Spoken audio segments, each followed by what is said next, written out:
ہماری لوگوں سے ناراضگیاں ہیں، رشتہ داروں سے، عزیزوں سے، محلے داروں سے، کاروباری لوگوں سے، سیاسی اور دیگر ہماری ناراضگیاں بن جاتی ہیں۔ ہم اگر دیکھیں کہ ہمارے جو ناراض لوگ ہیں، جن سے ہم ناراض ہیں یا جو ہم سے ناراض ہیں، تو ہم کہیں گے کہ یہ کاروباری وجہ سے ناراضگی ہوئی ہے، یہ رشتہ داری کی وجہ سے ناراضگی ہوئی ہے، یہ محلے کی وجہ سے ناراضگی ہوئی ہے، یہ فلاں فلاں فلاں فلاں۔ اب ڈھونڈے ہماری اللہ کے لیے ناراضگی کتنے لوگوں سے ہوئی ہے، تو شاید ہمیں بہت کم لوگ ملیں۔ تو پھر اس کا مطلب یہ ہوا کہ ہمارا بغض اللہ کے لیے نہیں، اس طرح الحب للہ، ہماری لوگوں سے محبت، لوگوں سے پیار، رشتہ داریوں کی وجہ سے پیار، کاروباری سانج کی وجہ سے پیار، محلے گلی کی وجہ سے پیار، یہ کلاس فیلو ہے اس سے پیار، یہ کالج میں اکٹھے پڑھتے ہیں ان سے پیار، ان کی فلاں جگہ پہ سفر پہ ملاقات ہو گئی تھی ان سے پیار۔ جب ہم شادی بیٹی کی کرتے ہیں تو کارڈ لکھنے بیٹھتے ہیں تو یہ رشتہ داروں کے لکھ رہے ہیں، ان سے تعلق کس وجہ سے ہے؟ رشتہ داری کی وجہ سے۔ یہ گلی کے لوگوں کا لکھ لو، یہ کاروباری سرکل ہے، یہ میرے کلاس فیلوز ہیں، یہ لڑکے کے کلاس فیلوز ہیں، یہ لڑکے کے بھائی کے کلاس فیلوز ہیں، یہ ہمارے سیاسی رابطے ہیں۔ ان کارڈوں کو لکھتے ہوئے کبھی ہم نے یہ دیکھا کہ اللہ کے لیے کتنے لکھ رہے ہیں، اس کے رسول کے لیے کتنے لکھ رہے ہیں؟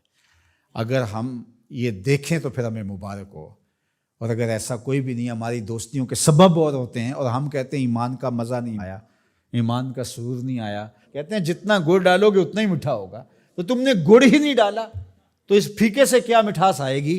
تو یہ گڑ تو تم نے ڈالنا تھا۔ احب الاعمال کا، افضل الاعمال کا، الحب فی اللہ والبغض فی اللہ، تمہاری لوگوں سے محبت بھی اللہ کے لیے، تمہاری لوگوں سے دشمنی بھی اللہ کے لیے۔ اللہ اکبر۔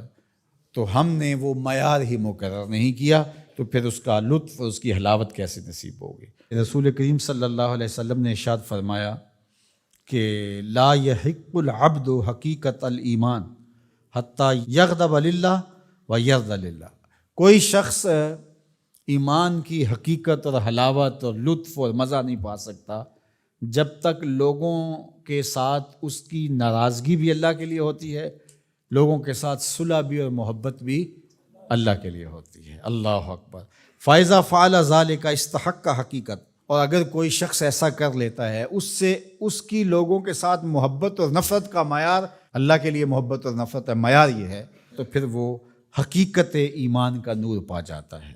پھر کیا ہوتا ہے کہ جب ایسے لوگوں کے ذکر اور ان لوگوں کی بات چھڑے یا ان لوگوں کے پاس جائیں تو وہاں بیٹھ کر کے تمہیں اللہ کی یاد آ جاتی ہے۔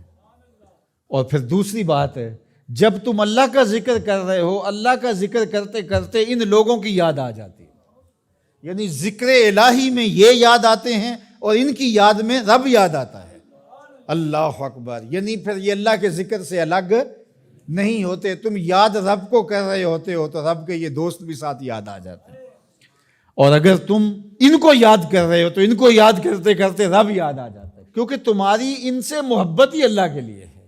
اسلام کی، دین کی، ایمان کی خوبصورت اور مضبوط کڑی یہ ہے کہ تم کسی سے پیار کرو تو وہ بھی اللہ کے لیے، کسی سے دشمنی رکھو تو وہ بھی اللہ۔